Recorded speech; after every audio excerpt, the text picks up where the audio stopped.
बहुत समय पहले की बात है। एक बड़े हरे भरे जंगल में दो प्यारे दोस्त रहते थे, चीकू खरगोश और मीकू बंदर। दोनों हमेशा साथ रहते, खेलते और मस्ती करते थे। जंगल के सभी जानवर उनकी गहरी दोस्ती के बारे में जानते थे। चीकू की जिज्ञासा। चीकू हमेशा नई नई जगहों को देखने और खोजने की जिज्ञासा रखता था। एक दिन उसने मीकू से कहा, मीकू, क्या तुमने सुना है? जंगल के उस पार एक गुप्त झील है। वह झील इतनी सुंदर है कि उसे देखने पर आंखें चमक उठती हैं। मीकू ने हैरानी से पूछा, गुप्त झील? पर मैंने कभी इसके बारे में नहीं सुना। क्या ये सच है? चीकू ने सिर हिलाते हुए कहा, हाँ, मैंने बूढ़े उल्लू चाचा से सुना है। चलो, हम इस झील की खोज करने चलते हैं। ये हमारी सबसे रोमांचक यात्रा होगी। मीकू थोड़े डरे हुए स्वर में बोला, लेकिन चीकू, जंगल के उस पार बहुत सारे खतरनाक इलाके हैं। हमें सावधान रहना होगा। चीकू ने उसे आश्वस्त करते हुए कहा, डर मत मीकू। जब हम साथ हैं तब कोई भी मुश्किल हमें रोक नहीं सकती। साहसिक यात्रा की शुरुआत। चीकू और मीकू अपनी यात्रा पर निकल पड़े। दोनों के पास थोड़ा खाना और पानी था और वे अपने रास्ते को ढूंढते हुए जंगल के भीतर गहराई में जा रहे थे। रास्ते में उन्हें छोटे छोटे जानवर मिले जो उन्हें हिदायत दे रहे थे, जंगल के उस पार जाना आसान नहीं है। रास्ते में बहुत सारी चुनौतियां आएंगी, लेकिन चीकू और मीकू का हौसला कम नहीं हुआ। वे हंसते मुस्कुराते अपनी यात्रा को आगे बढ़ाते रहे। पहली चुनौती, गहरे दलदल। थोड़ी देर बाद वे एक गहरे दलदल के पास पहुंचे। वो दलदल इतना गहरा था कि अगर कोई उसमें गिर जाता तो बाहर निकलना मुश्किल था। चीकू ने कहा, हमें सावधानी से पार करना होगा। अगर हम थोड़ा भी चूके तो दलदल में फंस जाएंगे। मीकू ने झाड़ियों से कुछ लंबी लताएं लीं और दोनों ने उन लताओं की मदद से दलदल को पार किया। यह मुश्किल था, लेकिन उनकी समझदारी और एकजुटता ने उन्हें पार करा दिया। दूसरी चुनौती, जंगली जानवरों का डर।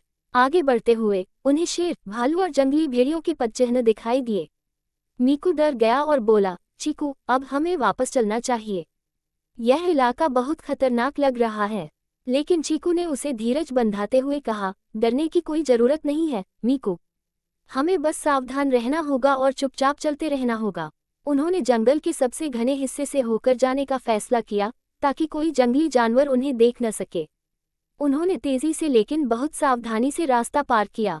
उनकी सूझबूझ ने उन्हें इस खतरे से भी बचा लिया। आखिरी चुनौती, गुप्त पहेली। जब वे झील के करीब पहुंचे तो उन्हें एक बड़ा पत्थर दिखा जिस पर कुछ अजीबोगरीब चिन्ह बने थे। यह एक पहेली थी। पत्थर पर लिखा था, जो इस गुप्त झील को देखना चाहता है उसे इस पहेली का सही उत्तर देना होगा। चीकू और मीकू पहेली को पढ़ने लगे। मुझे जितना काटते हैं मैं उतना बढ़ता हूँ। मैं क्या हूँ? मीकू ने सोचा और कहा, ये तो मुश्किल है। ऐसा क्या है जिसे काटने पर वो और बढ़ता है? चीकू ने थोड़ी देर सोचा और फिर मुस्कुराते हुए कहा, मुझे पता है, ये एक बाल है। जब हम बाल काटते हैं तो वे फिर से बढ़ जाते हैं।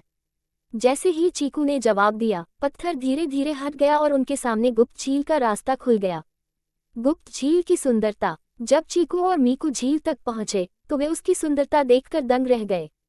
झील का पानी इतना साफ और चमकीला था कि उसमें आकाश और पेड़ पूरी तरह से दिखाई दे रहे थे। झील के किनारे रंग बिरंगे फूल खिले थे और पक्षी मीठी धुन में गा रहे थे। मीकू ने कहा, चीकू, तुम सही थे। ये झील वाकई बहुत अद्भुत है। मुझे खुशी है कि हमने ये यात्रा की। चीकू ने मुस्कुराते हुए कहा, देखा मीकू, अगर हम कोशिश करें और अपने डर से ऊपर उठें तो हम किसी भी चुनौती को पार कर सकते हैं। दोनों ने झील के किनारे बैठकर खूब मस्ती की और अपने सफर की कहानी याद करते हुए हंसने लगे। शिक्षा। ये कहानी हमें सिखाती है कि साहस और एकजुटता से हम किसी भी मुश्किल को पार कर सकते हैं। कठिनाइयाँ हमेशा आती हैं, लेकिन अगर हम धैर्य और समझदारी से काम लें तो हम हर मंजिल तक पहुंच सकते हैं। वीडियो अच्छी लगी हो तो चैनल को लाइक सब्सक्राइब जरूर करें।